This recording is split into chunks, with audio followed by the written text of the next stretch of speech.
pleasure and happiness.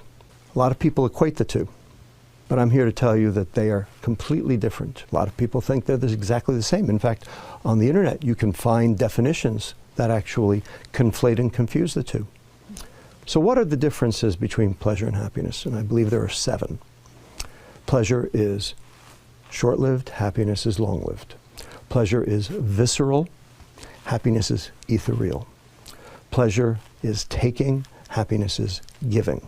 Pleasure can be achieved with substances, happiness cannot be achieved with substances. Pleasure is experienced alone, happiness is experienced in social groups. The extremes of pleasure all lead to addiction, whether they be substances or behaviors. Yet there's no such thing as being addicted to too much happiness.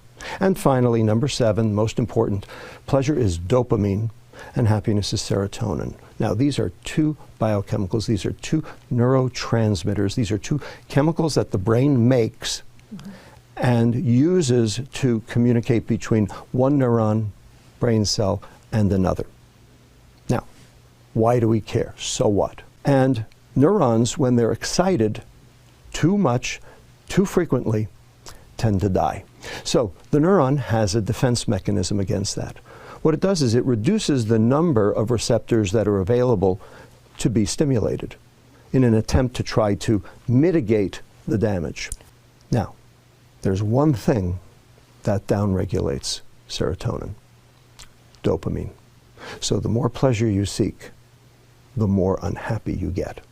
Have very specifically and in a coordinated fashion confused and conflated the term happiness with the term pleasure, so that you can buy happiness, so that they can sell you their junk.